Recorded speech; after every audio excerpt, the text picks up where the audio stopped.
Assalamualaikum warahmatullahi wabarakatuh.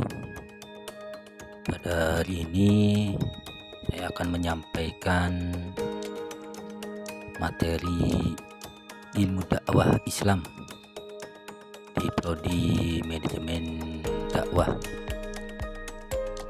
Ilmu dakwah Islam pada mata kuliah ini termasuk mata kuliah umum, mata kuliah prasyarat bagi pengambilan mata kuliah kedakwaan lainnya seperti sejarah dakwah, filsafat dakwah, studi kebijakan dakwah, metodologi dakwah, manajemen dakwah, dan lain sebagainya. Ilmu dakwah merupakan mata kuliah yang di dalamnya membahas tentang dakwah sebagai ilmu dan juga dakwah sebagai aktivitas. Materi perkuliahan memuat beragam tema yang memiliki relevansi dengan dakwah yang dilihat dari dua sudut pandang tersebut. Materi yang dibahas antara lain tentang pengertian ilmu dakwah, objek ilmu dakwah, sejarah perkembangan ilmu dakwah, struktur dan metode ilmu dakwah, teori dakwah, dan lain-lain sebagainya.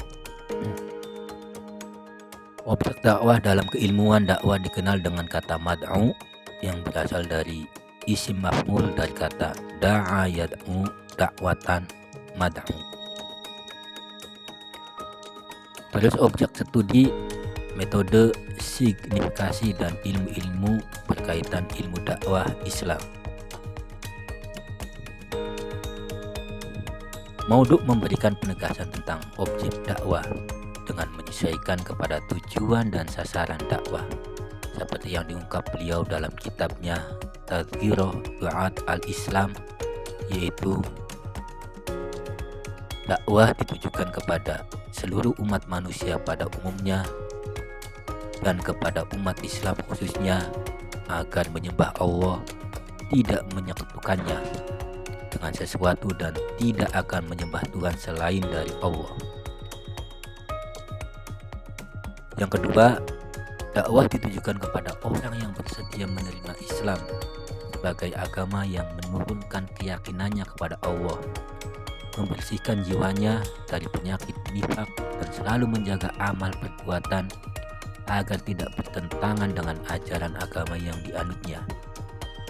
Dan yang ketiga, dakwah ditujukan kepada seluruh penduduk bumi ini untuk mengubah sistem pemerintahan zalim yang dipimpin oleh orang-orang zalim yang hanya berbuat kerusakan di muka bumi ini. Dan selanjutnya metode dakwah Islam.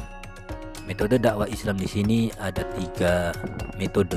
Yang pertama hikmah, kedua mau'idhah hasanah, dan ketiga mujadalah.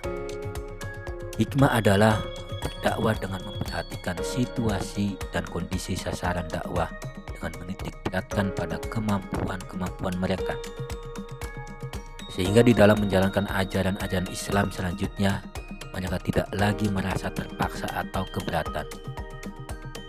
Terus yang kedua yaitu metode dakwah mau'idhah hasanah, yaitu berdakwah dengan memberikan nasihat-nasihat atau menyampaikan ajaran-ajaran Islam yang disampaikan itu dapat menyentuh hati mereka.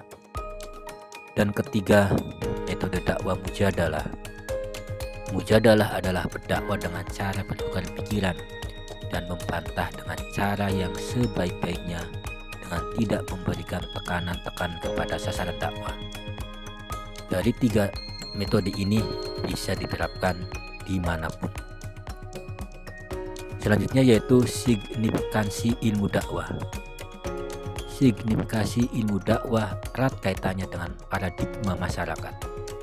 Pandangan masyarakat akan diarahkan kepada nilai-nilai positif yang berasal dari Islam. Dalam hal ini, dakwah Islam diperlukan keberadaan bagi perkembangan masyarakat yang sedang berubah tata nilainya, agar mereka bisa mengenal dan berpikir bagaimana dapat bertindak dengan ajaran Islam. Selanjutnya ilmu-ilmu yang berkaitan dengan ilmu dakwah Islam. Ilmu dakwah dan ilmu-ilmu agama Islam seperti tafsir, fikih, perbandingan agama, dan sebagainya Dengan penggalian ajaran Islam melalui ilmu-ilmu ini, maka semakin dapat diketahui hal-hal yang berkaitan dengan dakwah. Ilmu sosial politik. Ilmu ini dapat membantu ilmu dakwah dalam memahami masyarakat sebagai penyampaian ajaran Islam yang menjadi sarana ilmu dakwah sangat kompleks sehingga menyangkut segi struktural sosial, proses sosial, interaksi sosial, dan perubahan sosial. Terus yang ketiga yaitu ilmu-ilmu normatif. Apa itu ilmu-ilmu normatif?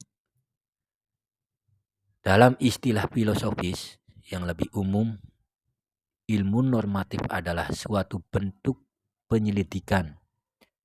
Biasanya melibatkan komunitas, penyelidikan dan kumpulan pengetahuan, sementara yang dikumpulkannya, yang berupaya menemukan cara-cara yang baik untuk mencapai maksud, tujuan, sasaran atau tujuan yang diakui. Ilmu-ilmu normatif dalam hal ini ada beberapa bagian, yaitu ilmu penelitian atau bisa dikatakan dengan riset, ilmu logika, bimbingan penyuluhan, ilmu retorika, dan ilmu komunikasi. Mungkin hanya itu yang dapat saya sampaikan. Kita akan bertemu lagi di pertemuan yang akan datang. Kurang lebihnya, terima kasih. Assalamualaikum warahmatullahi wabarakatuh.